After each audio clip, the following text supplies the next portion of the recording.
Greetings and welcome to SeptumSin versus the world. I'm SeptumSin. I'm here with Brittany from Danejurous Arts and Kotobuki Jake, co-host. And we're here to do another episode of Anime Anticlimax. Running with a limited voice, so after we get through the first part, I'm probably going to be more backseat. I'm going to be in the front seat until it all crashes down. So, this particular anime is a series called Sketchook Full Colors. This is a little anime from the that debuted in 2007 and got a DVD release in 2015. So, which is still available. Actually, still pretty readily available if you guys really like what you hear. I would say that there's spoilers, but in a slice of life, I don't know about significant spoilers. People do things. Spoiler. Drawing happens. Sketchbooks are used. There are cats. Yes, there are cats. So essentially, this is a slice of life series about a bunch of middle schoolers in an art club.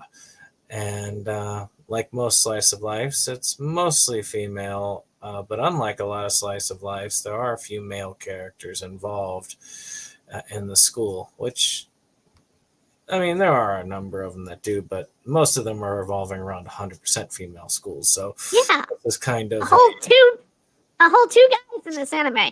Two more than most slice of life. Oh, there's three because the main character's little brother's in there too. Oh, yeah. True. I couldn't miscount him. And one of the cats is a dude, but so let's talk about first impressions. So, Jake, was this your first time seeing Sketchook Full Colors? This was indeed a first watch. I have had a copy of this sitting on the shelf for some time. I know that it is one I think you had recommended some time ago. It's been on the to watch list. It's just, there's so many anime on that list. And I just never really moved any closer to getting it done. So I'm glad I finally had an excuse to. And this is absolutely one of the most low-key, mellow shows I've ever seen. There is no question about that. I had read a description, I think it was Flying Witch, that they described it as it will put you to sleep, but in a good way. And that applies here. You know, I mean that in a good way, as the man said. Yeah, I mean a good way. It's very much an Iyashiki's show. It is very much meant to heal and relax you. Some will call that boring, but there's boring and then there's relaxing. And this one, I think, falls on the second more than the first. And but it's not one that I would recommend binge watching for people. But it's a fun one. Yeah, I'm glad I finally got to see it. Indeed. In a good way.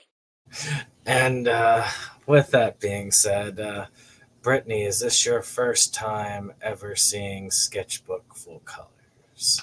No, I watched this as this came out. It is pretty much your atypical slice of life. It's, down the line, a basic slice of life. So, yeah, it's quiet. It's kind of sleepy, but that's what a slice of life is. It's a little humor here and there. Nothing too dramatic, nothing too exciting. And it's got some warmth in it. But at the same time, yeah, the age kind of showed a little bit in the series with some of just the mellow tones being a little too sleepy. Of course. Well, for me, I think you were the one who actually introduced me to this, Yep. which I watched it not long after it came out because of that reason. That early the aughts were a different time when it came to. Gosh, it feels like the aughts are actually much longer ago than I would like to think they were. But it was a very different time when it came to anime and how we got it, especially the early 13 years ago.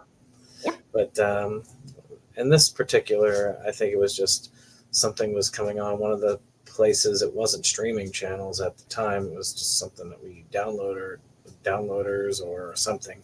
Mm-hmm. We always had these places that did like fan subs and such. I remember Nyan something. I can't think of the. That was one of the last ones I used because they'd always get a hold of like things that didn't have license for here yet and do it that way. So I didn't feel so guilty about downloading them because if it didn't have the license here, then there was no other way of seeing it back then. Aside from going to Japan.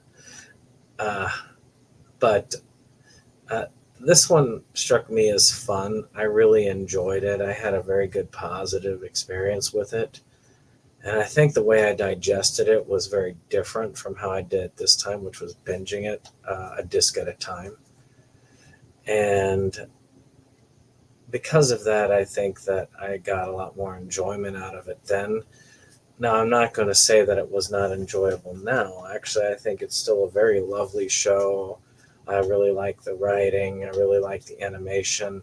And I just generally love the vibe of it.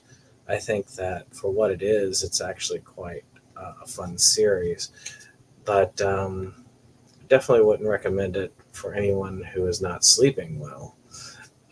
Well, actually, no, I would if you want to be able to sleep well. Definitely one that can get you in that relaxed mood to like drift off, I think. In a good way. In a good way. So, Indeed. with that being said, I will. I think we can cover this more in highlights than episode by episode because if we do it episode by episode, I'm sure there's a number of them that several of us probably don't even remember because of kind of sleepy time.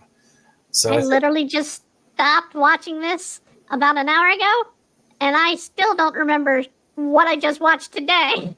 But there are episodes and periods that do stick out, so I just want to throw it out. To me, the thing that always stuck out for me, every episode that did this stuck out, was the stuff that I dealt with the cats. Yeah.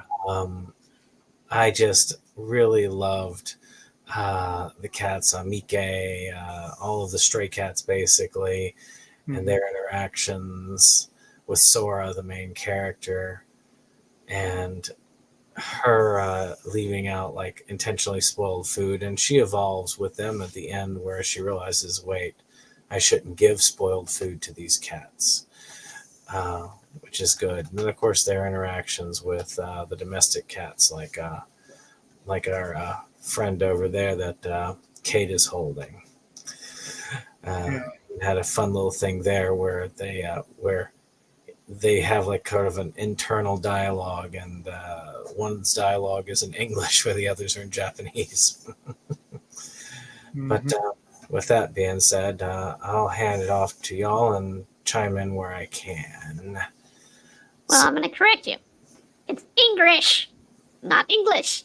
Well, very, very little English actually ends up in the show because mostly they have Kate speak in Japanese, and they have the cat, Butchie, I think was the name, speak in gobbledygook, and the other cats just like translate for her.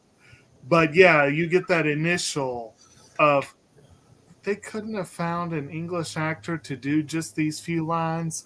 Interesting all over again. I can vouch they still have this problem today. Yeah, yeah. But yeah, so that was kind of and if I remember correctly, didn't they did I think they did that parallel sort of like I think they introduced Butchie first and then Kate, but they kind of did it kind of simultaneously in the cat and human worlds with them encounter. But it was kind of fun. I like that. But I actually do think that it was interesting, and I don't notice this all the time, but this was so glaring that I did notice, was that the way that they had Kate speaking in Japanese, they made sure that the way that she spoke sounded awkward, like a foreigner trying to oh yeah, say it, which I did think that was a good touch there. and they show like the other characters reacting to it on more than one occasion, and especially Kate's attempt to write in Japanese got interesting at times. And Kate's Mr. Village. Yes, and Kate's Canadian. yes, yes. So yeah, I would say with a show like this, probably the best thing to do would be to kind of just introduce the characters, and then if we wanted to mention specific episodes, because you mentioned the main character is a young lady named Sora, Sora Kajiwara. Yeah, she's the one with the art pad. Mm-hmm. And she is a dreamer. She's a little aloof, but not like not. She's not nasty. She's not stuck up. She's just a little bit out of step with the world around her. But she loves art and sketching and all this fun stuff, and is kind of the warm little center that the light of this whole thing revolves around. And on either side of her there, you've got Natsumi Aso is the one with the purple hair. And Hazuki Torikai is the one with the blonde hair. And they're buds. Like the three of them are buds. They're kind of the center, like I said, of most of this stuff. And Kate is their contemporary. She shows up later, but she's in their grade, and they're, I guess, the freshman, or at least the youngest group within the art club. And then you have their senpai. Kuma-san is this weird little short girl who has some sort of weird fixation on playing in the curtains and also tormenting Daiichi Negishi, who's one of the few guys in the group. Very hot-tempered individual. And you got actually, before we get into all the senpai, that's a few characters there. Anyone have some thoughts they want to throw out on those characters? I can speak as an artist that a lot of what Sora is gave me a lot of art school flashbacks. I can see that. Sora's a likable character. She's a little bit airheaded, but a lot of it I felt like last time I watched this, I thought she was just an idiot. But this time I think of her as more shy and laid back, which is kind of a weird combination.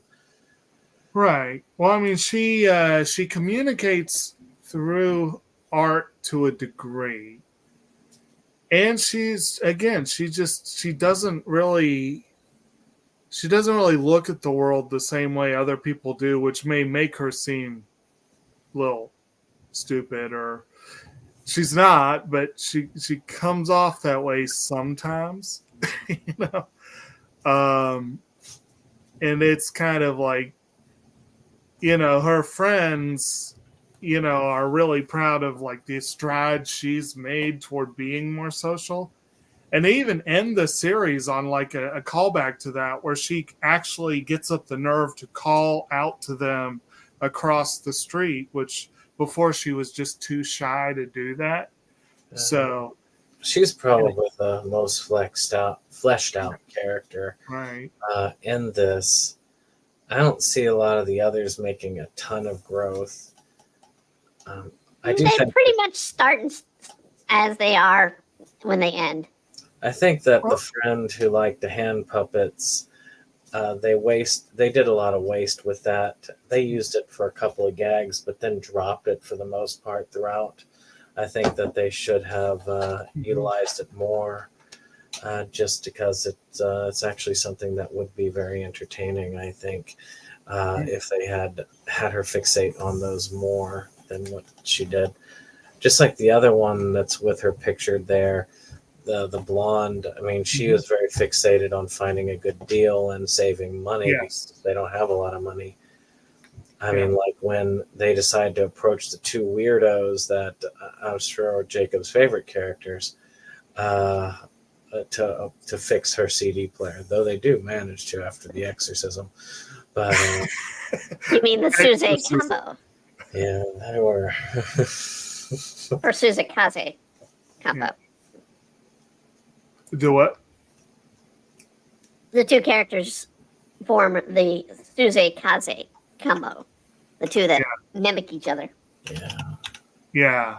And I'm trying to remember. Was it Tanabe and I'm trying to remember which ones were. It's Ryo Tanabe and Fu Himuro. Right. Yeah, the two of them are odd.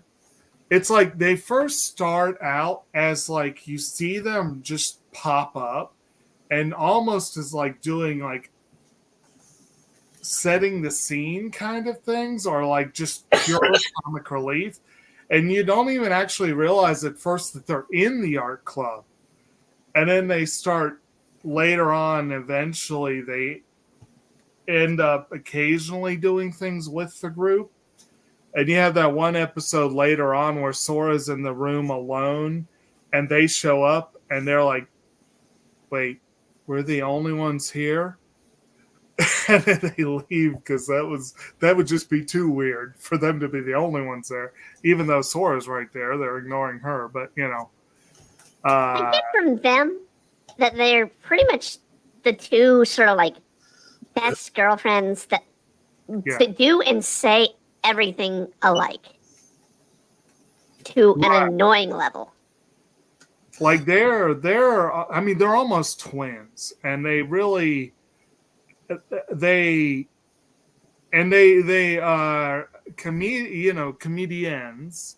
That's clearly their thing. They love just doing weird stuff just for the sake of doing weird stuff. But yeah, they play off each other so well. They are a well-oiled team. They're oddballs. Yes. Which I think, if you look at their bios, and that's one thing that I remember when I first saw it, I was obsessed with this series for some reason, and I managed to save screenshots of every bio that they flashed, which I don't have those anymore because it's been like at least a couple of years, or decade. But it is kind of interesting that, of course, one of their major interests is being a comedy duo, and if you think about it, they do act exactly like a Japanese comedy duo. Right. So that's very much, and they're always performing. They're always on. And I kind of like that in its own way. Right. Yeah. Of course, it did lead to that interesting moment where, like, again, they approached them to fix the CD player. And it's like they had the girls, you can tell they approached these two, and you could tell they had like immediate regret of, why did we do this? Why did we go to them? I had that question too. I have no They clue. did fix it somehow, but it was interesting. I mean, my guess is that they fixed it while the other two were in the kitchen, and then after they fixed it, they then decided, oh yeah, it just needs an exorcism, and then decided. Yeah, it just needs an exorcism. It's got the sardine ghosts. Right. Those poor sardine ghosts. Yeah. Well, Sora, in her own way, did offend the sardines. Yes, she did. By throwing them out to the cat when they were over. Yeah. So but again, the way you said that originally, it almost sounded malicious. It wasn't at all. I think she just literally did not realize that they were bad. She didn't think that they were bad for cats. I mean, there's a lot of people who are like that, who will be like, it's a little expired for humans, but animals will eat it. Right. Never mind that cats have much, much, much better sense of smell than humans do. Yeah. But yeah, it was, like I said, it wasn't, but it was unfortunate. And, we'll get, we'll definitely have to talk more on the cats, but they're, but like I said, you've got this senpai. We already mentioned the comedy duo and Kuma. You got Negishi. There's the club president, and I don't remember offhand his actual name, but club president is Yuji Sugio. Okay, there we go. Ujo Sugio, yeah, and he is a strangely normal character for this club. He seems like the good, hardworking student who tries to be a good club prez, basically. But and that's what you want from a club prez. Yeah, exactly. And then you have Juju Sasaki, I believe, is the guitarist, right? Let me scroll up here. Yeah, Juju Sasaki. Yeah. Yep. And she and her very dear bud is Nagise Kurihara, a weird half-wild child who's obsessed with nature and is... Brandon, you are incorrect as to my favorite character. But anyway, these two are very different personality-wise, but they seem to be really good buds, and they're always hanging out together. And then we have the teacher, Kazugano Sensei. The weird chicken. The weird-ass teacher who is not the most unusual characterization of a teacher for this kind of show. She actually reminded me a lot of the teacher in Azumanga Daioh, but less evil. She's way tamer than that teacher. Yes, but that's what I mean. Like, just the whole sort of... And she can drive. I love her mad driving she skills. Speed racer, she is not. Yes. She drives properly. Yes.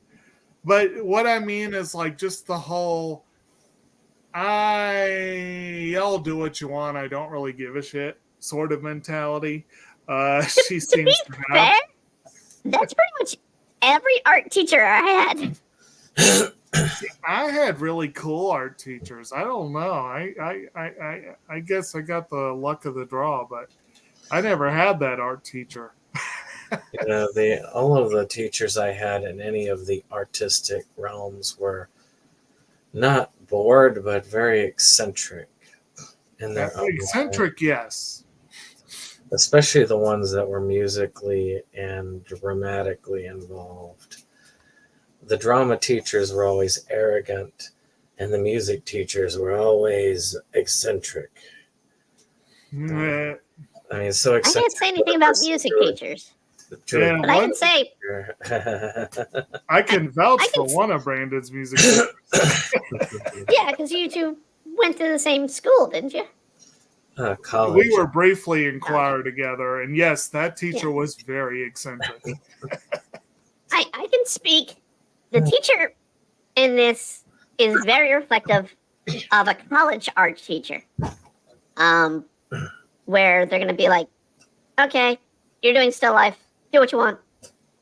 That's it. Right. You may not even see the teacher the rest of the day. Yeah.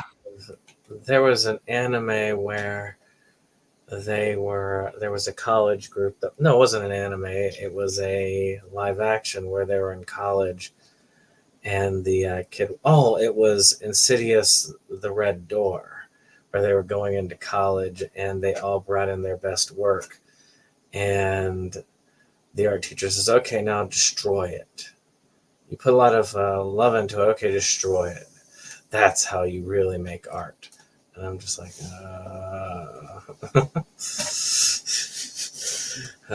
So, sometimes I can't say that those teachers actually don't exist.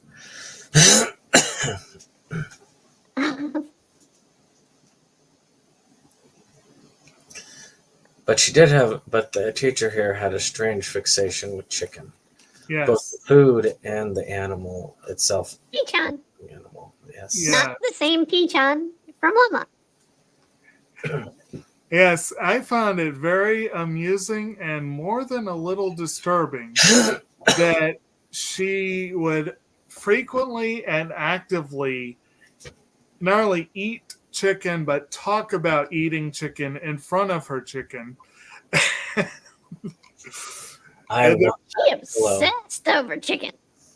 I want What's the that? pillow that she had. Yeah. That pillow, the shish kebab pillow, was amazing. Yeah, that was fun. But she had like an example of where an example of her half-assed attitude was where she got one day, she just out of nowhere, she's like, we have to do an overnight trip. And she got that just fired up about an overnight trip until she realized how much it would cost. And the overnight trip ended up being right there at school in the art room. And She said spend 30,000 or 3,000 yen on snacks, yeah. which is $30. Yeah, that's not too bad. I mean, You for can, high school, you high can At that school- time, that's a lot. yeah, you can get a lot from a Japanese convenience store. Actually, from what I've heard and seen travel videos these days, it's actually you can get even more than you used to out of a Japanese convenience store. Huh. Well, that's because the yen's down. Yeah, it's Like I said, opposite of here. I know that. I mean, for when you're in high school, $30 seems like a lot, So I admit that they were probably all like, huh? But I can imagine now from the other end of it too. For her, $30 on stacks probably didn't seem all that crazy, But then again, you get the impression she probably gets $30 worth of chicken nuggets every few days, if you add it all up. So, Oh, McDonald's used to have it to where you could get almost that many for like $5. So hey, oh man. Now it costs you a small car loan. Mhm. So, let's see here. Okay, and then we also have Minamo Negishi, who is Daichi's little sister. She's introduced a couple of times before we actually get to know for sure who she is. Sora runs into her a few times. And she's a photographer in middle school, but she looks younger. And so everyone's always thinking that she's younger than that. And she's not happy about that. And I think as far as the human characters go, we missed one of the classmates, and I don't know how. She's the weird one. And which one was... I'm trying You're talking about Tsukio Oba? which one? Young kempt hair, long bangs. The... oh, no, Or- no. Oba only showed... Asuka. What's up? Or Asuka. Asuka The might one be with the pink hair and a ponytail. yeah. The kind of pinky purple hair that's usually tied back. Yeah. She was an odd duck. I didn't really get a beat on her. The one thing I know about that I can say about her is we come to find out later she's the one that adopted Kuma, which was kind of interesting to see that. But the cats were some. Oh, and I think I mentioned earlier, Sora has a brother, Ao Kajiwara, who's in the tradition of these kind of shows like K-On! He is the more responsible one, despite being younger. Uh, by far the more responsible one in this case.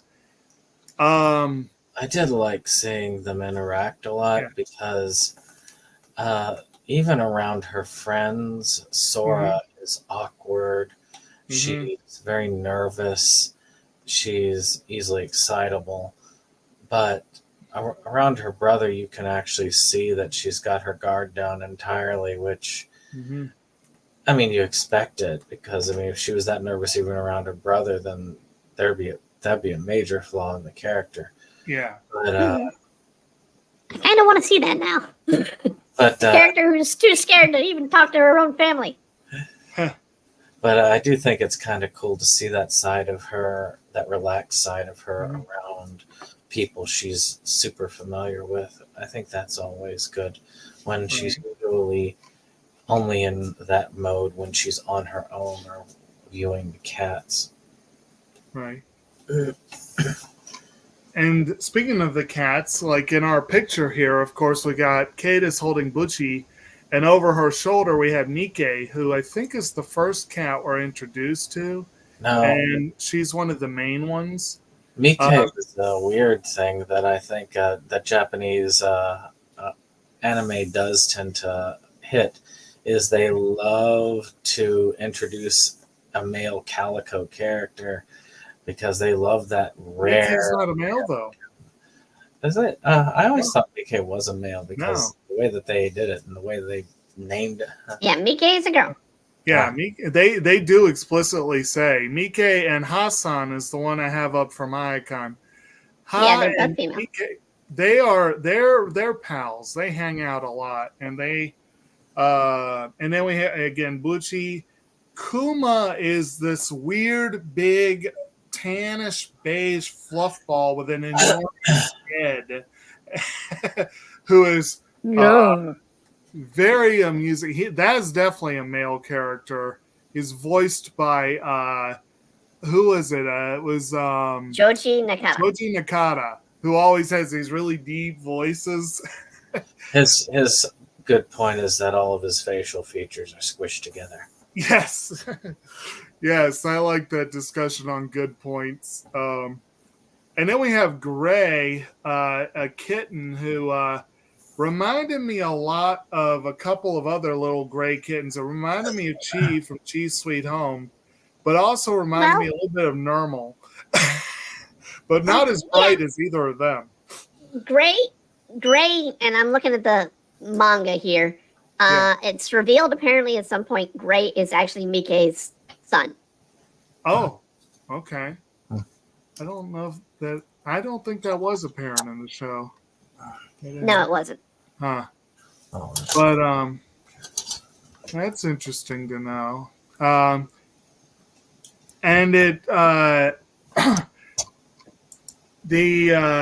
was I going to say? I don't know what I was going to say. Anyway, so that's like said most of the characters there.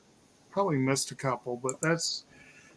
But again, a show like this is more character driven than anything. It's not.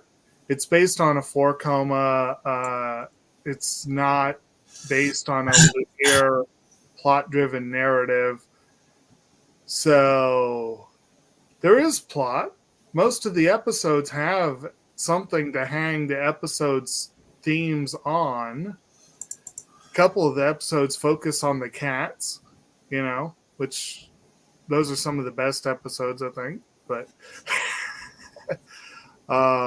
but you also have others. Like there's one that the entire episode is about studying and getting ready for tests and how the different characters deal with it. You know, you have a couple based on sketching events, you know, but definitely not a plot-driven show. Did anyone have a favorite episode they wanted to focus on or dive into? I always liked that episode where they did the height thing with the cats when they introduced Kuma. I thought that was fun. Oh, where they kept trying to get the highest position? And Kuma was clearly at the advantage. Yeah. I mean, he just had to do this thing. Kuma was easily together, and Mike could not get it together. Get it together. Get it together. Get it together. Right. For me, I'd have to say Sketchbook Day, because I'm looking at the actual titles here, which is the second to last episode. Because, like I said, Sora gave me a lot of art flashbacks, and that episode had me in a paint store regretting the price of paints. Yeah. So that one hit really hard in the nostalgia button for me. Right. And it was also just kind of a fun episode because you had this thing of like this seemingly random guy who we come to find out was Kamiya's older brother. But the girls didn't know that. He's there trying to shop. And I felt a twinge of a little bit of nostalgia because I've done some art too, like, but never to the point where that was a huge part of my budget or anything. But in customer service, I've definitely been the one trying to talk to someone who can't find what they're looking for. And at one point, Kate helpfully shows him all the different paints. Yeah. And then he's like, well, you seem like you know a lot. What can you know? And she does the whole thing again. And I don't know if that was because she misunderstood him or what. I think it was she misunderstood. Yeah. But then, like, at some point, Sora speaks up. She actually has the wherewithal to talk to this guy. And she asks him, like, he's buying for his sister. She asks him, well, what kind of paint does she do? What genre does she do? And he thinks about it, and he's like, I don't know. You know, like he knew he wanted to get art supplies without knowing what he really needed to be there for. And I have definitely had my share of customers who are in that boat. I mean, yeah. Yeah. I will say, if you're out, because we are going into the holiday season, if you're going to go shopping for an art person, do what they did in this episode, get a sketchbook, because anything else, you are looking for a pretty penny. Even back in the day of 2000, when I was working in college, a lot of those paints could be up to $40 to $50 back in 2000. Damn. Well, yeah, I knew they were pricey, but I had never priced them that high. But yeah. Depends on the type and depends on the color. Yeah.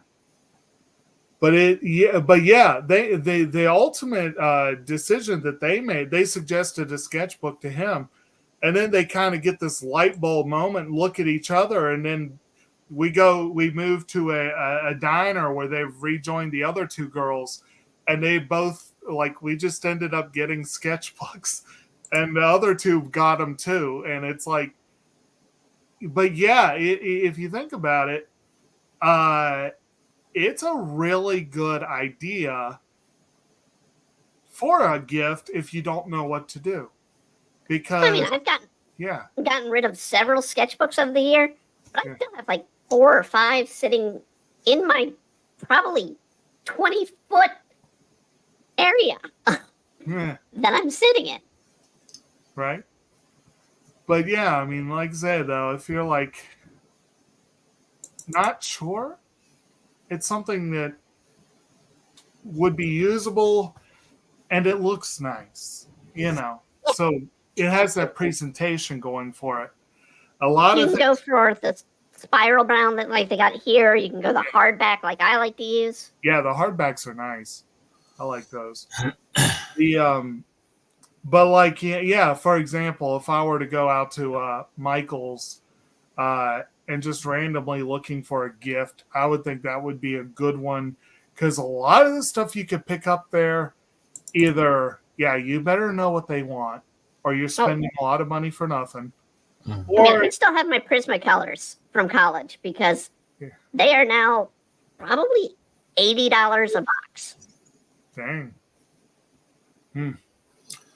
Art supplies are always expensive, but that's why I decided not to do anything with art. I just don't have the patience or the time or what have you. And I was always too meticulous. Like I would, I was never satisfied with something with practicing. You know what I mean? Like it's not that I didn't want to practice. It's just that the end result would depress me because it wouldn't look very good. You know what I mean? And I know that probably sounds really stupid, but that's just No, I mean, if you think it's crap, then it's crap. right. It's the only way to put it. Right. But but I and I see shows like this, and I kind of envy like Sora's mentality of always being ready, even though she is constantly thwarted throughout the series because she keeps trying to capture movement. She keeps trying to capture fleeting images that. She keeps trying to capture toe beans, What's that? cat toe beans. Yeah, She's trying to catch them. Seeing the thing, yeah. yeah. But you know what I mean. Like it's she keeps going for things that are very difficult to capture. So she keeps being thwarted in her efforts, but she's always ready and she keeps trying, and I gotta give her points for that. And yeah. So most of the people in this show are very dedicated to what they do. Like I said, you've got Juju almost always has her guitar on her. She may not be the best musician in the world. She kind of reminded me a little bit, and I know, Brandon, you're probably going to cringe at this comparison, but she reminds me a little bit of Phoebe Buffet. Writing the weirdest songs just by stringing words together, basically. I will say that I liked her little song that she used for studying. Right. Well, I like how she did it first, and it was like this really melancholy kind of an old school folk ballad, which are always depressing as shit. And then she did basically the same names, but it was a happy-go-lucky up-tempo number. I thought that was pretty funny. And again, she doesn't sound bad. It's just like I couldn't imagine that this would be a song I'd ever want to hear again. You know what I mean? Oh, true enough. True enough. And then, like I said, her bud Kurihara. There's one part where they actually get into this sort of what's going to happen in the future kick. And they ask Kurihara, and she has this really detailed plan for what she plans to do with her life. She really is devoted to what she's on about, which is nature, specifically bugs. Like she's a huge bug fanatic, insects, anything like that. But just generally speaking, so I really liked that character and her interactions. Sora there's one sketching trip where the two of them are the only ones that show up because it's raining. And so they have this really nice kind of day on the mountainside while the teacher is just sleeping in the car. And, you know, we cut to the other people doing what they decided to do instead of rain. But that's the bulk of the episode is like the two of them doing a sketch day. And then we have the other sketch day where the teacher lets them all down by basically walking them down the hill behind the school. And it's like, here you go. Let's, you know, which to me, it's like, well, great. We're in the woods. Cool. But everyone else is like, I thought we were going somewhere. Do that in the city like my college. What's Wow. We walked all the way to the library. Wow. I will say that the few art trips that she did take them on. I like the one where the weather they thought was going to be bad, which it did turn out to rain, but after the trip was over, where they went out to this park together, and I thought that was a pretty cool little thing. You know what it reminds me of? There was another anime, Honey and Clover, that did a similar thing where they all decided to go to this park together, and it was insanely cold weather, so nobody else was going. And right. it had almost a similar concept of them going, finding some inspiration while they're there, looking for art. Something about that sort of scene that kind of tickles the mind for inspiration. It's typical of an art school to do that. And like I say, I'll admit, sort of like how Blue Period, I can understand why it was one that was likable, but it's harder sometimes to relate if you don't have that level of inspiration, which I don't. I don't get to that level for anything, really. But I can say that it's kind of cool to watch sometimes. Right. Yes, Ken. I've got my own cats over here, but Very that's good. how it is. Mm-hmm. Good Lord. I'm just looking at the list of characters from the manga. There's so many more cats. Really? Yeah. There's like more cats than characters. Okay. Well, in a good way. In a good way.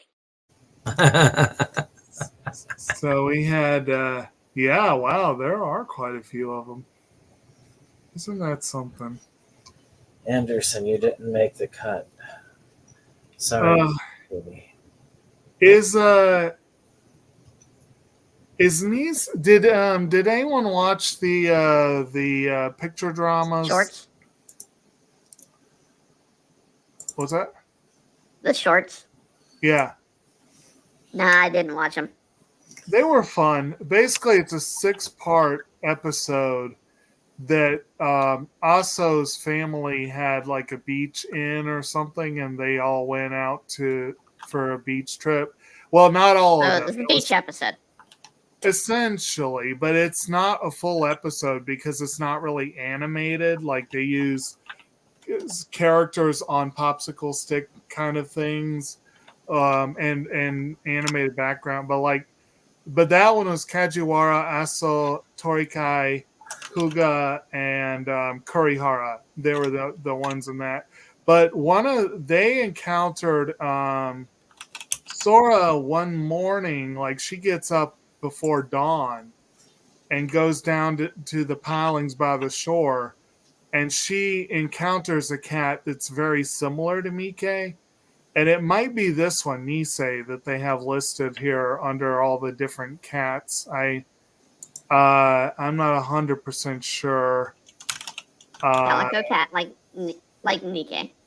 Called Nisei. It was a calico similar to Mike, yeah. Or Mike 2 is another reference to that character. Right. So kind of like there was Carpy, and then there was Carpy Beta, you know. But yeah. So that was kind of a fun little episode there. And of course, with the actual show, another episode couple I want to mention near the end. There's the one where Sora. I think it might have been the final episode where Sora learned her lesson about the sardines, and it was basically Mike. Oh, it's episode 11 episode 11. when she had a cold. What's that? A Day with a Cold, Kitty Cat Part 3. Oh, okay. So it was that one, right? Because that was a very cat-heavy episode. But yeah, the one where like we come to find out that that they kind of dread Sora because they dread that she will give them expired food, but somehow they seem like they can't not come and take it. You know what I mean? Like, well, if you're a stray cat, they know it's bad. Food is food. What's that? If it's a stray cat, yeah, food is food. This is true. It's food, and they know it's bad for them, but they still come for it. And we get that moment where they eat the sardines and kind of fall over. But they say like, oh, right. And they decide to learn how to communicate with humans. That's what it is. And I love the whole thing. Hassan keeps saying, we could just write. Like, I'm like, wow, these are talented cats that they can write. Write in Japanese and communicate with humans. But she keeps saying we could just write, while Kuma keeps barreling right over her, trying to talk about body language and all this other kind of weird. I mean, not that cats definitely use body language to communicate with humans, but the way Kuma was trying to do it was ridiculous. And so that was kind of a fun thing. But at one point, I think it's Hassan, might have been Mike or both, send up a prayer basically that lets Sora learn to understand us, you know. And it's actually her brother that clues her into you should not be giving them expired food, and then she realizes like, oh, what, and so she gives them some nice fresh fish, and they're very, very happy.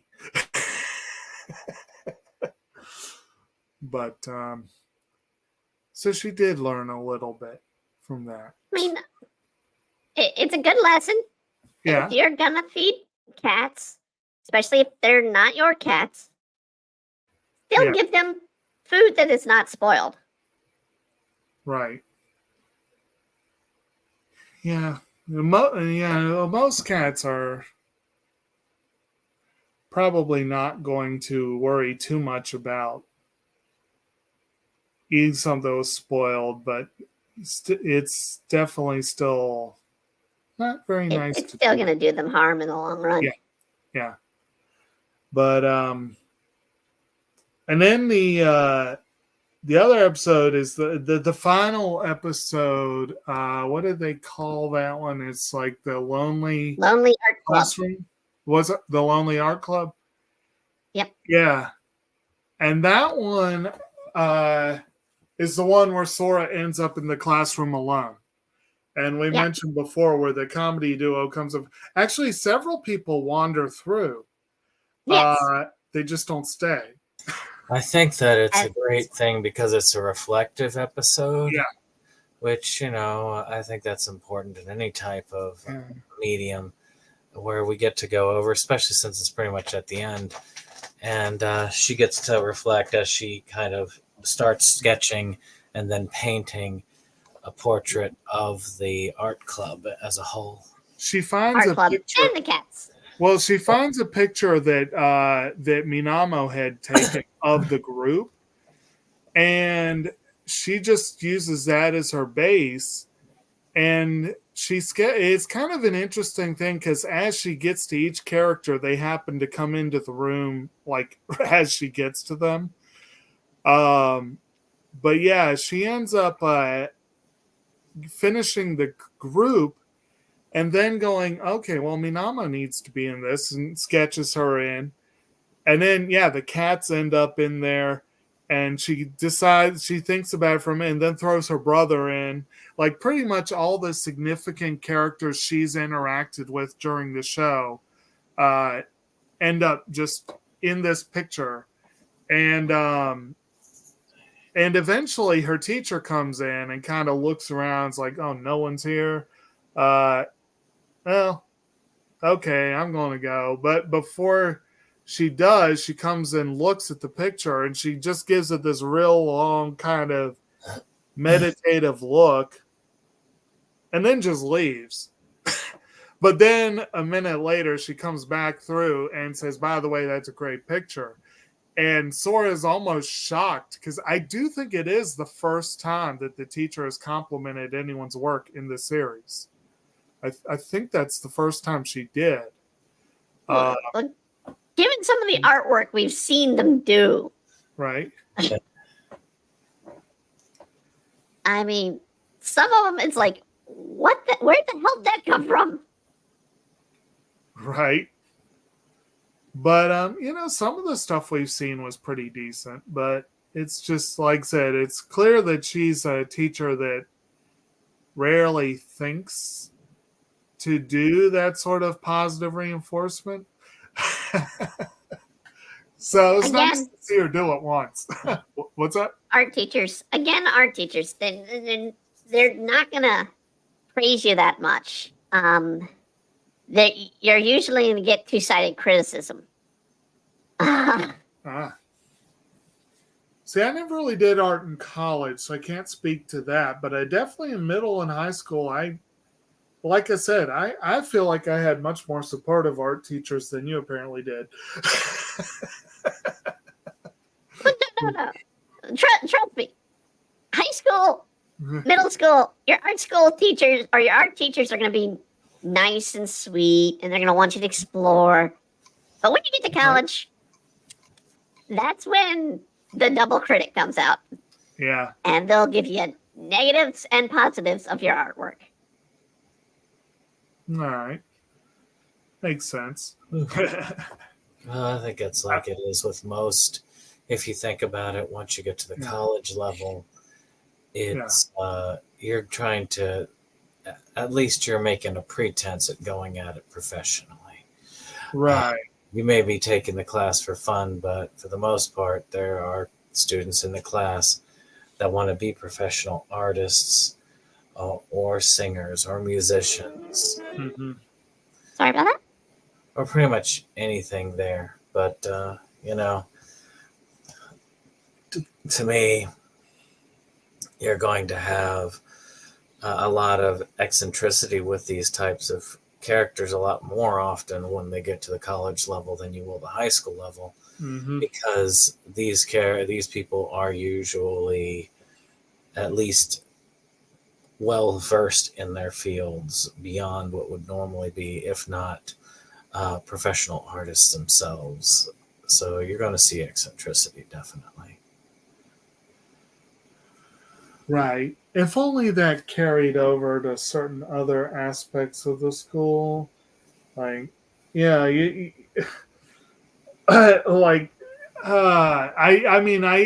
didn't take any visual arts in college, but I did briefly take choir, and I learned firsthand that double-sided critic that you were mentioning. I definitely heard that when I was essentially uninvited from the choir. Drop it. What's that? Drop it. Yeah. I was told that, you could be fine with some more vocal lessons, but you need to do some of that. And never mind that you're a science major and you have to do labs. They're not important. You need to focus on the choir. And I'm like, yeah, so that. But I also did dabble in theater there, so I definitely got a little bit of experience with that from that department. But I also dabbled in writing for the school paper where I wanted to do a lot of entertainment journalism, and I was told point blank, we will not publish any negative comments. And it's like, where's y'all's professionalism? Yeah. Hey, I ask that every time YouTube decides to copyright strike me. Yeah. Well, yeah. But anyway. But definitely, yeah, it kind of would be, I admit, it would be kind of fun to see theoretically, because it could be a train wreck, it could be a total dumpster fire. But it would be kind of fun to see how each of these characters turned out in the college setting. You know what I mean? Because as you all say, they might get more eccentric. Oh, I'm sure they would get more eccentric. Right. I mean, we see that. We did review Honey and Clover before. Yeah. Oh, I mean, we saw the eccentricity there. We had some and- eccentric teachers, but a lot of the students were more eccentric. And Blue Period, I can't say much for I the need to check that. anime, but in the manga, as it goes further from where the anime was, Right. you get the eccentrics. Really need to check that one out. Sounds interesting. It's a pretty good 12 episode Mhm. art drama. Okay. Well, one thing that, let's see here. I'm trying to think. Are we pretty well done with plot and characters, or does anyone I mean, have? there's not really much plot. I mean, it's students in Right. middle school in an High art club. school. Is it high school? It is high I school. thought it was middle. Because they've Yeah. said middle schools 3 times in the series. What's that? The younger one said middle school. The younger one, yes, the younger one is a middle schooler, but she's not at their school. Okay, yeah, the group Yeah. of high school. Yeah. Yep, they do say high school. All The right, other so it is a problem- high school. The other problem Ye- is art style can very well differ a lot of the times. What's that? I will say, this is one of the few anime of the 2000s that made them look a little more younger. Yeah, they look more like high school freshmen than you would say typical high school is for Japanese anime. Well, yeah. These main 4 are high school freshmen, basically. But the show does have a somewhat of a retro look to it. Like, it came out in 2007, but honestly, I would say this looks more like right around the beginning of the aughts. Like, probably, around maybe 2000. Well, the manga started much earlier in 2002. Okay. So that would help explain it. If they were trying to go for the manga style. And also, this is the kind of show where, like, there's a little bit of a cheapiform nature to the characters. And that also kind of makes most of them look maybe a little younger. Although it's most noticeable the teacher. The teacher looks probably a lot younger than she should be, but it's commonplace for slice of life. Yeah. Sadly, you'll see that in multiple series. Oh yeah. I mean, this reminds me a little bit. I mean, the art style's a little different, but the exaggerated features, it's not far off from Lucky Star, you might say, in terms of that. Yeah. Personality-wise, it's way different, but Oh yeah, personality. Lucky Star is a much more energetic. active show. Lucky Star is sort of like a you could see the energy even in the art style with how the colors. Lucky Star's less slice of life, more comedy. And I mean, it's a comedy slice of life. I mean, again, I differ with the idea that slice of life is a narrow thing. I feel like It's a very wide range in my yeah. And I'm- Lucky Star is definitely a full blown comedy, but it is also full blown slice of life. That one also has the four coma style of setup, punchline, setup, punchline. No real overarching plot. Um, or not a major one really. And it has a very infamous chibi character. of course, Yeah. you also have things like Hidamari's Sketch, Yeah. which also similar background, but the art style is even more exaggerated. Yeah. Not as colorful as Lucky Star, so kind of almost is. This one's almost in between those two formats, whereas Lucky Star would be the more vibrant of it. I think that Hidamari is more subdued art wise. Whereas in terms of pacing and tone, I would say Hidamari falls in the middle. Like Hidamari is much. This one's much calmer. Yeah. Hidamari is definitely in the middle, and Lucky Star is much more active. Right. I mean, every year you get about one or two that are art based because, of course, this is an anime. It's going to be done by artists. They're going to, relate with the art community. Right. And I mean, this season alone, we have the 16-bit. I'm trying to remember get the name properly. Not even see it. But it's like 16-bit dramedy that goes on about creating the sort of romance games of the 90s into the 2000s. So stuff like Where Fate came into play. Or a good example would have been, why is it slipping my head? Canon and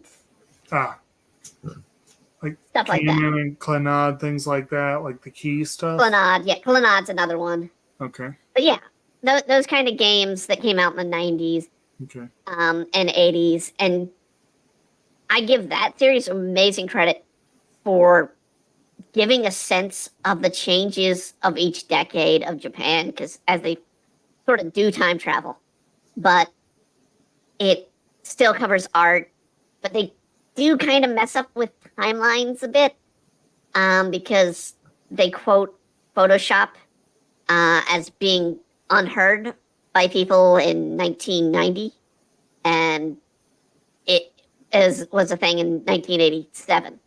So, all right.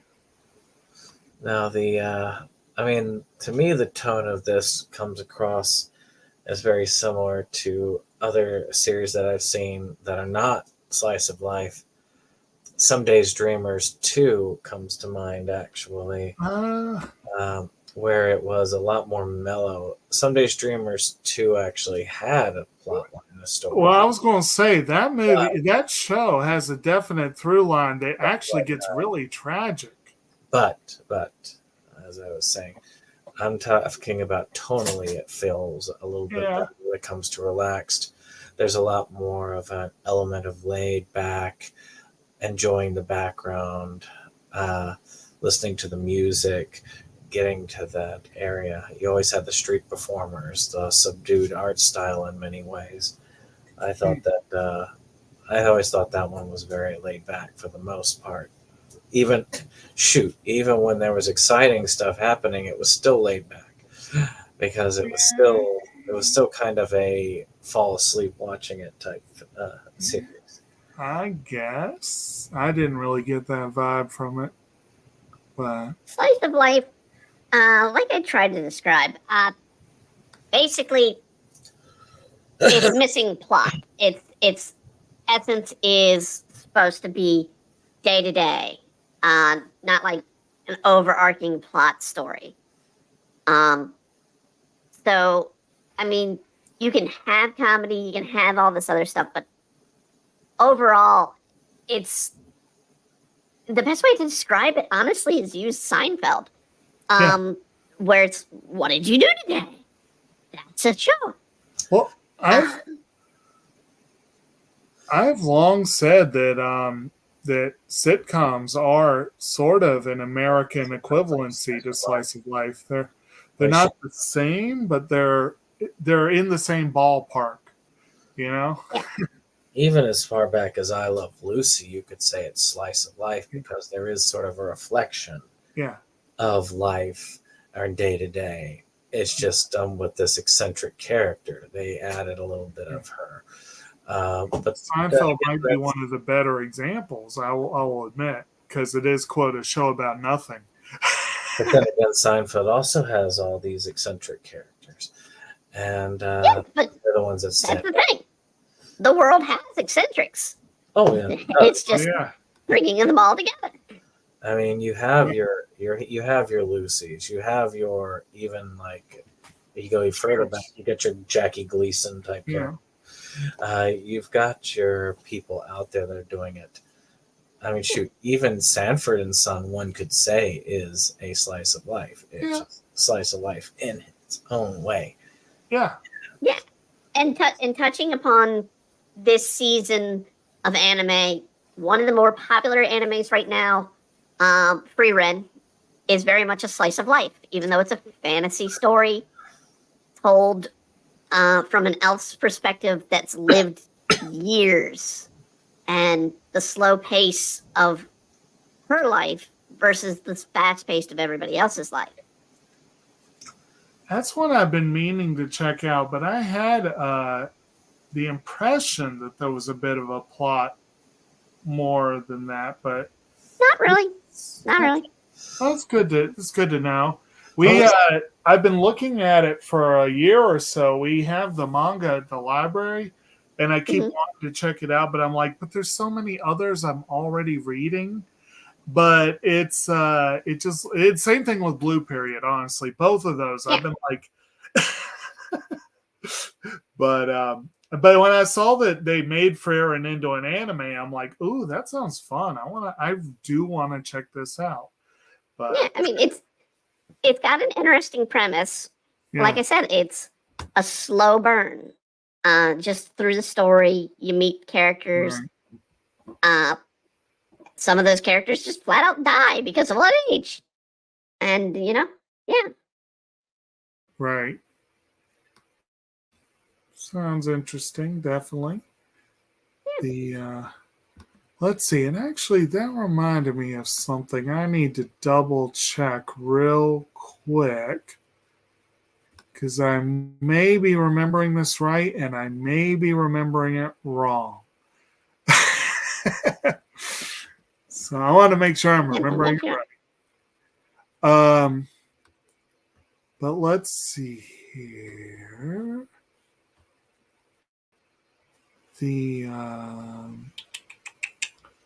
Yes. Okay, I am remembering this correctly. The series that we are discussing here, the director, or not director, the writer of the series is Marie Okada, who has a really incredible list of series composition and screenplay credits, including that's the anime. We do have to state it's the anime writer. The series is originally written by Totan Kotaba. True. Right. Well, the anime writers, biggest series. But you reminded me of this because the movie is much more plot focused, but it is still a character drama. But one of the great fantasy anime out there is the film Makia When the Promised Flower Blooms, which is directed by the writer of this series. She wrote and directed the film. It was her directorial debut. She also wrote this series, Zakuro. She wrote Toradora. She wrote O Maidens in Your Savage Season, which I've heard great things about, but I haven't gotten to see yet. A Lull in the Sea. I like Ghost. the Hole in the Sea. A lot of AKB. A lot of really, really good and Anohana. And then some Rose and others Maiden. on West. What's that? Rose and Maiden. Yes, Rose and Maiden. Kanan. Empire Diamond Knight. Well, we won't hold that against her. Well, hey, No, we're gonna hold that against her. hey, so long as you just forget the second season. Black Butler as well. So Black Butler is a good one. Forget the second season of as well. she wrote Wandering Sun, which is a great series. One of the few LGBT positive animes out there. I've heard great things, but I did we watch an episode? I think we watched the first episode Watched of an that. episode of it, yeah. Yeah. And our director, Yoshimasa Hiraike, did a few fun ones. It's not as impressive, but he actually, a manga I just finished reading that I loved. And now that I know it's the same director, I'm going to have to look at this. He directed the series Wotakoi, Love is Hard for Otaku, which was a really, really fun manga. And so I'm going to have He to... did Excel Saga, including that episode of Excel Saga. Episode 25. Oh, that episode. Ah. That was an interesting episode. Very child-friendly. So he had a few fun ones, a few interesting ones mixed in there. And apparently he did a couple episodes of Aria, and I've seen this show compared to Aria. Actually, Aria is very laid back as well. Mm-hmm. Yeah. And in a way, you could say that Aria has a lot of slice of life elements to it, but there is some loose plot that goes along the way. Right. It's just very loose. I mean, again, even slice of life, there's usually some plot. Not really. Not really. Trust me. I guess if you watch as many as I do a year, not really. Okay, there's often some plot. Let's put it that way. There's some, yes.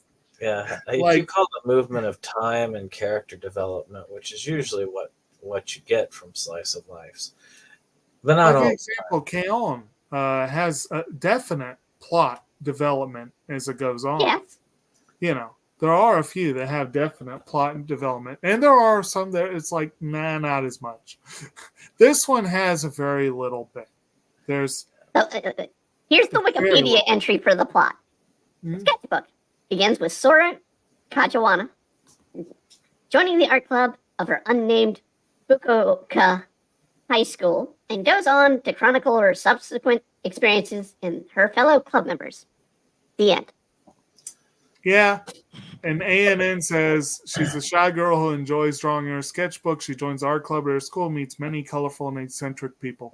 Yeah. What? That sounds like more than one sentence.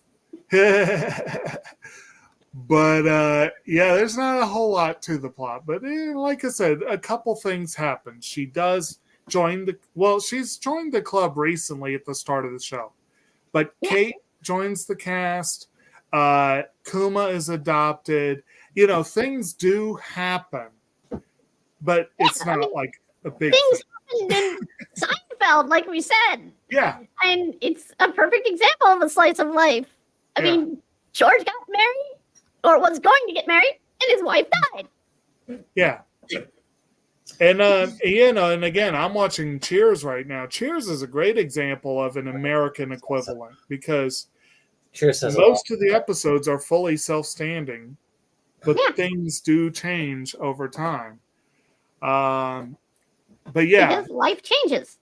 Exactly.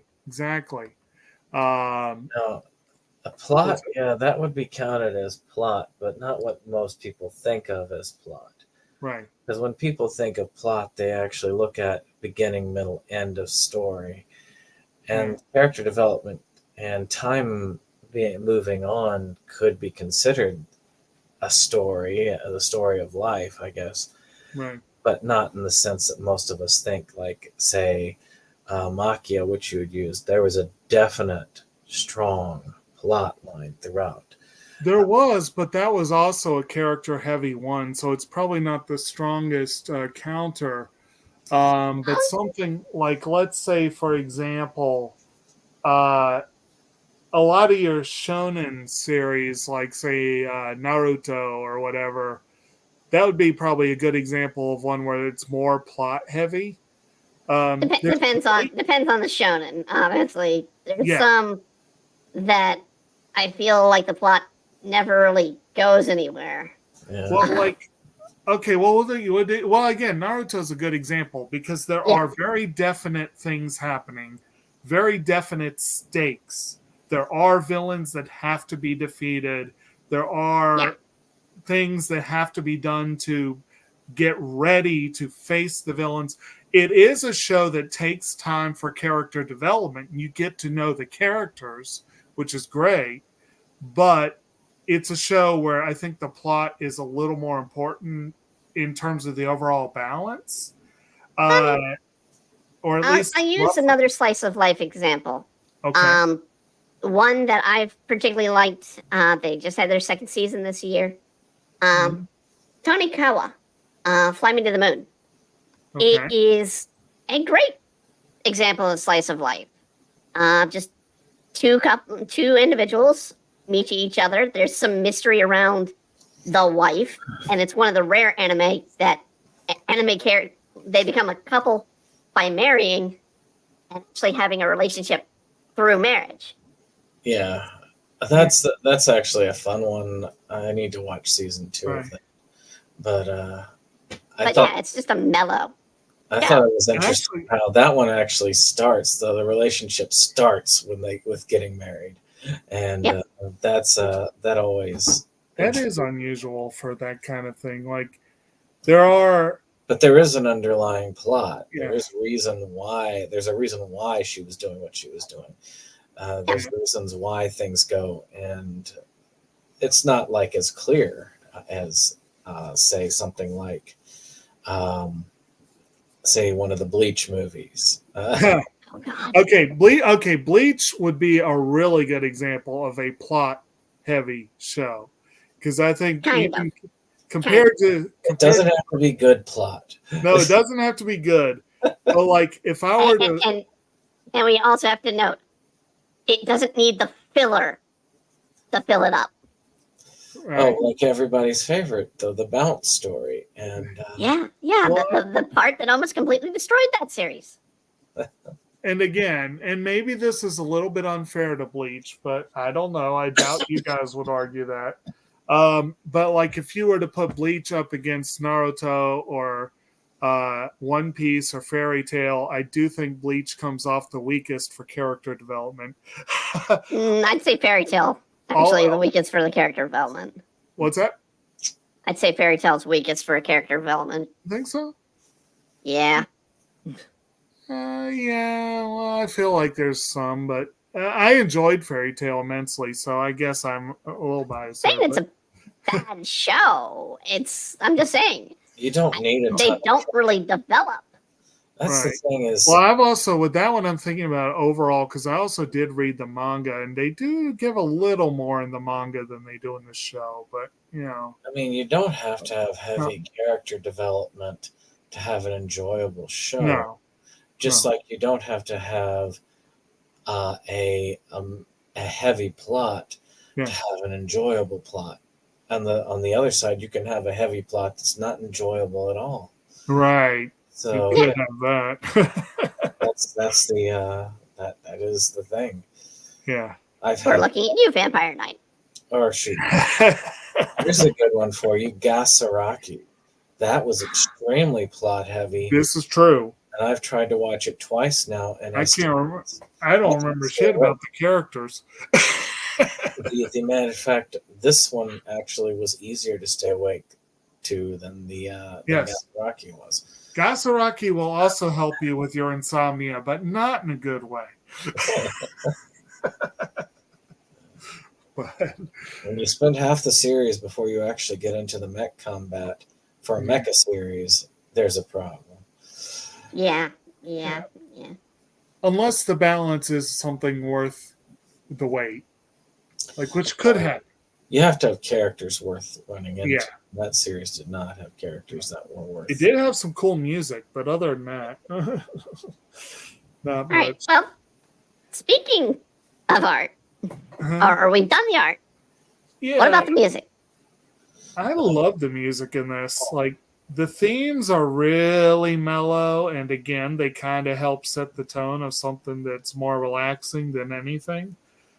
Yeah. But just the general use of background music, I thought was a little more fun than a lot of shows. It was very, honestly, a lot of it reminded me of like the Charlie Brown specials. I don't know if y'all know what I mean with that. Yeah, I know. Kind of.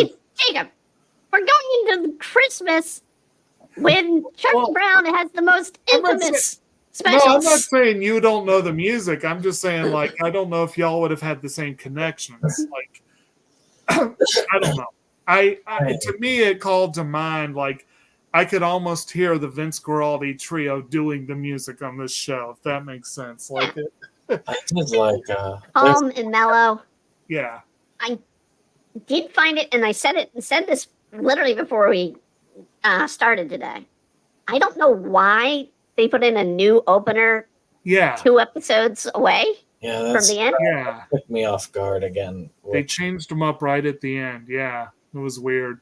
But, and it was also weird that like one of the bonus features on the disc was a music video, quote unquote, for the end theme, but it's a music only. Like there's no lyrics in the, and I'm like, that's weird. I like the music a lot, but I do feel like there's a lot of guitar heaviness there, whereas I would say the Charlie Brown was more piano heavy. I mean, I did hear some piano, and that might have been what made me think that. But I mean, that's a more of an. I mean, yeah, they got a lot of ensemble, but the guitar definitely strikes. You can feel that relaxed tone. Yeah. From the opener to the ender to the music that they use in the throughout the series itself. It is I think it is one of those, if you've had a rough day and you just want to sit down and relax with something, put on an episode of this and it'll actually relax you quite a bit. Right. Maybe not put you to sleep if it's just one, but another yeah. And the music is integral to the overall vibe of the show. I will definitely say that. And maybe that's why Some Days Dreamers too kind of connected me to that, because the music in Some Days Dreamers was also spectacular. That opening theme is pretty awesome, and it is pretty mellow. Shoot, even throughout the series, a lot of those insert songs and a lot of the stuff there, when you have the street musician, you have a lot of the stuff going on. The fact that I haven't watched that series probably in over a decade, and I still remember a lot of the musical interludes, it speaks volumes for a series. Right. I don't remember much else for it other than it was boring at times, but the music was good. It was not how it took a turn to the tragic near the end. Tragic, but it was also very slow running plot wise.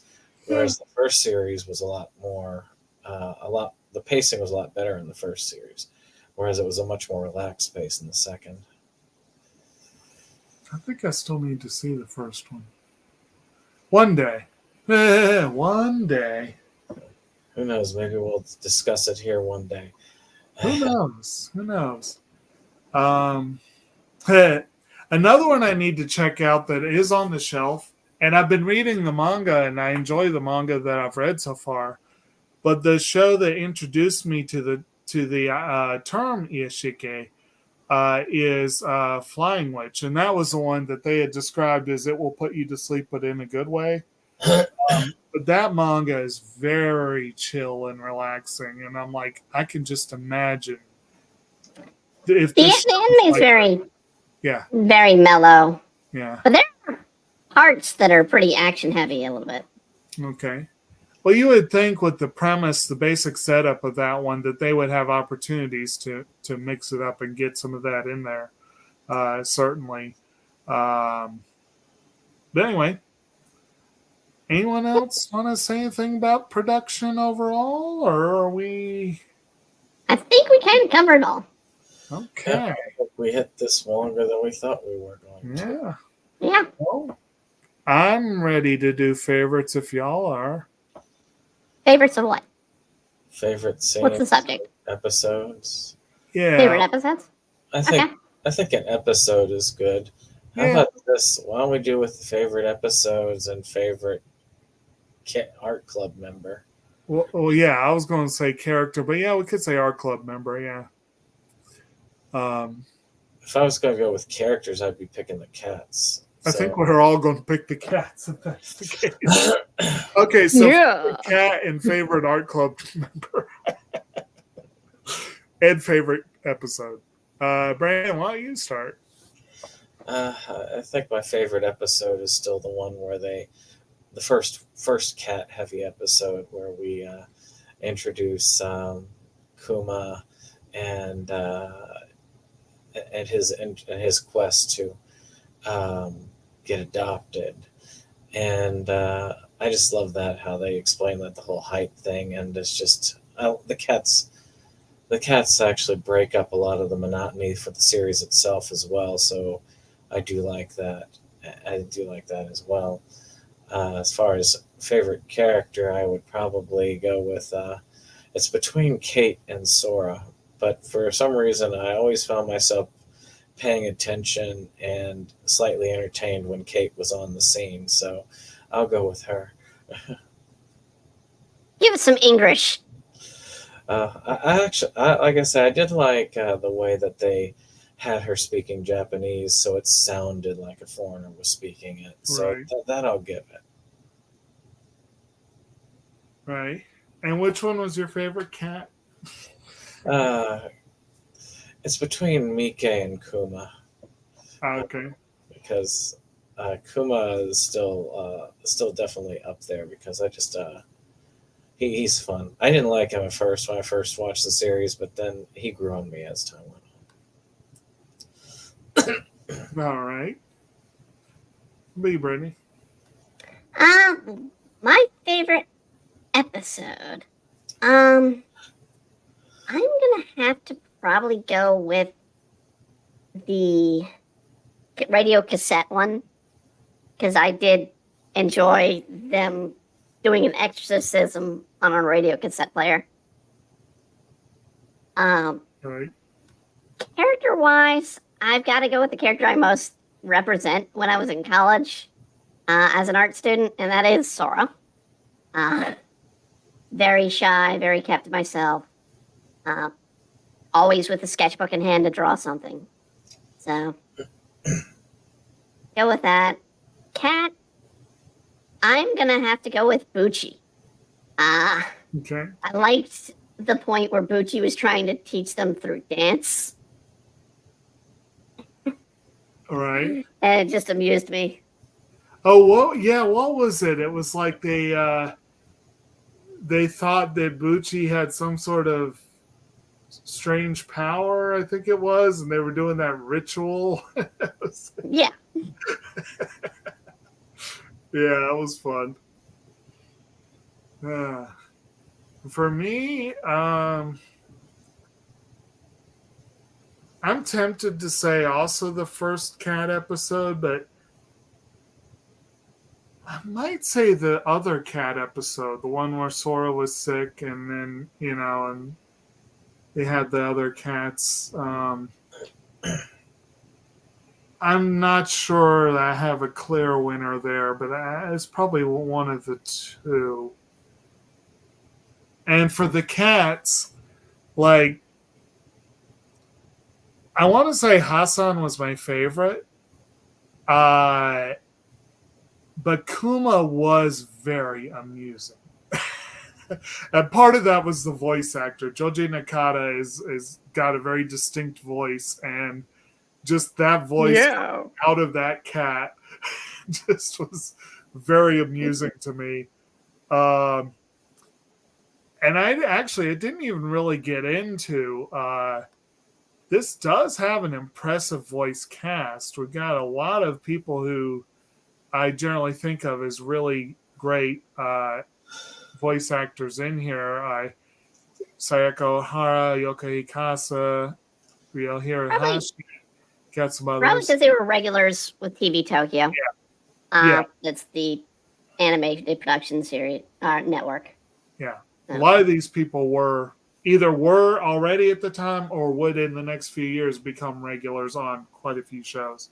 But they, as far as favorite characters, easily, other than the cats, easily Kurihara is my favorite character. I am amused by her generally, but anyone who's that die hard a nature lover, I just gotta love them. I can't not. Have her goal when they're talking about her future goals to be a biologist. Right. I want you to watch Hell's Paradise, Jacob. I want you to watch Hell's Paradise. Okay. I want to see how you feel about that series. I don't know that one. It'll be worth seeing eventually, I'm sure. Is that? Let me look at an island of plants that basically kill. Okay. Sounds fun. Well, I know what to say about that. For kids. Exactly. Yeah. It's Like our kids' garden. first episode about decapitation. Oh, good times. Good times. All right. So I guess, Brandon, this is a new one, isn't it? No wonder I haven't heard about it. But, Yeah. well, Yeah, it's new. Before I start talking about next month, of course, Jake, is there anything that you feel like you need to throw out? Or as far as anything that you're up to that you want audience being a relative term.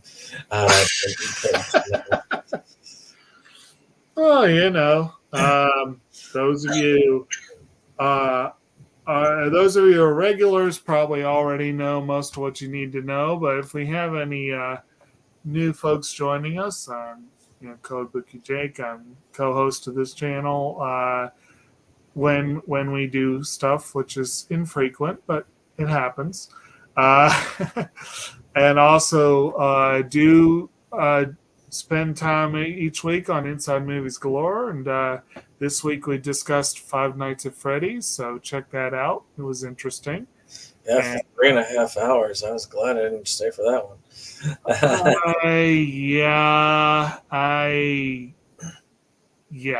That was a long discussion.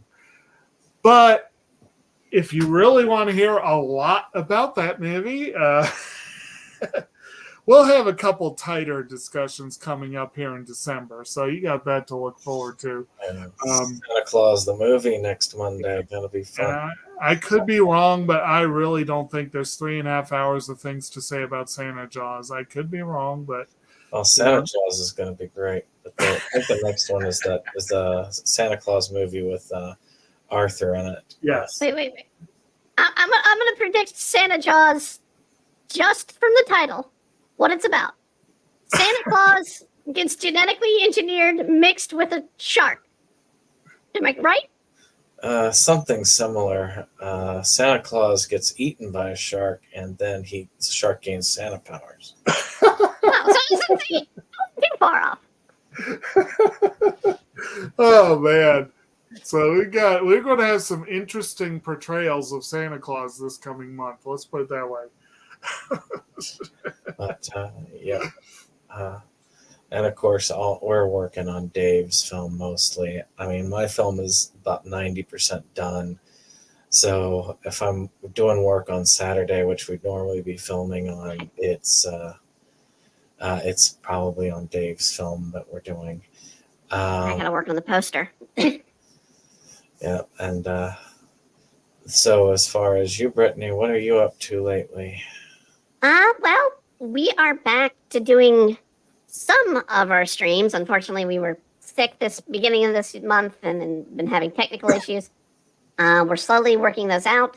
I will be on tomorrow night with my own anime show, Lesser Look, and we're going to be looking at this season's superhero anime, Shy.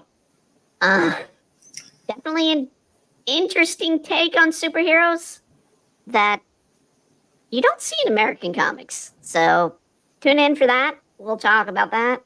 And we have regular art streams and a gaming stream eventually. We'll be back and we're going to be playing the Yakuza 0. Very fun game. I never beat it, but it was interesting when I got to. So have you watched the Scott Pilgrim anime yet? On Yes, Netflix? all of it. I watched it in one sitting. So are you on the camp that says that it's too woke to exist, or do you feel like you're in the camp of this is a decent enough series? I don't really even. I mean, I haven't paid attention to other people's reviews too much, but I don't care. It didn't really be woke. It was just a different story than what people I think were expecting, because I think a lot of people were thinking it was going to be the original comic story that was made into the movie, and it wasn't. It was a different point of view, which I welcomed. I am questioning what they're going to do for season 2. Yeah, but it did look. I was actually surprised to say, for an anime that had a very simplistic art style, which mimicked the comics art style perfectly, it was very smooth animation wise. Yeah. I was it's very wonderfully animated. So And I give them huge credit there. But if you are a person who loves Scott Pilgrim because you love Scott Pilgrim as a character, you could still get enjoyment out of this, but you'll probably feel like you're disappointed. Yeah, he's only in 3 episodes. To me, my least favorite part of Scott Pilgrim was Scott Pilgrim. So, to me, it was a really great series for that. I will say, probably current season, if you want something that's really good anime-wise, that's new, check out Shangri-La.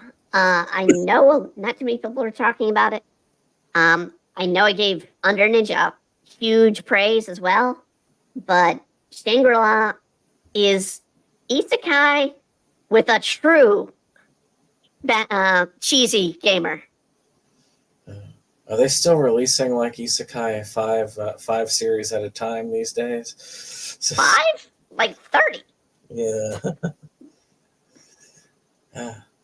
I felt like they were burning out, but I guess not. Still going strong. They are burning out. Problem is that they just keep burning it. Gotta beat that horse until it's thoroughly dead.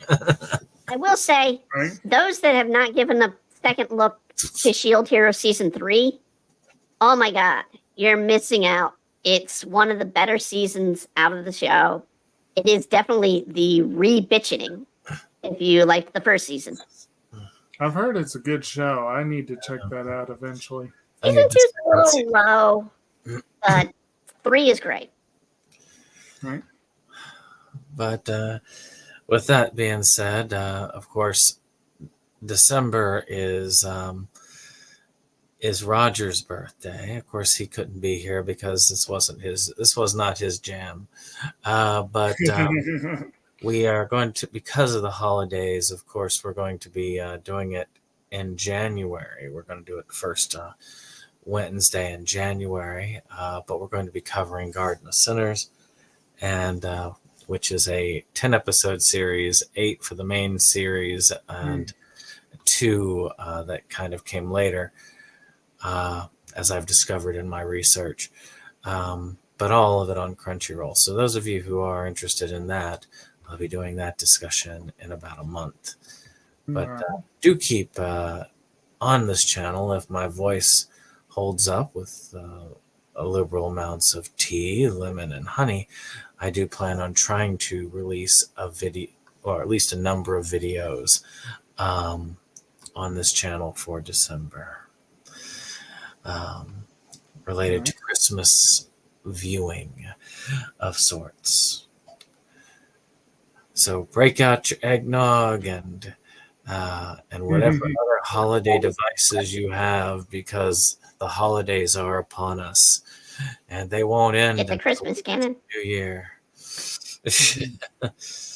Because there's a slew of holidays, but I think we really enter the holiday quarter that kicks off in Halloween and doesn't really end until after New Year's. True. So with that, have a great evening, and we will see you on the next one. Not all. Night, everybody.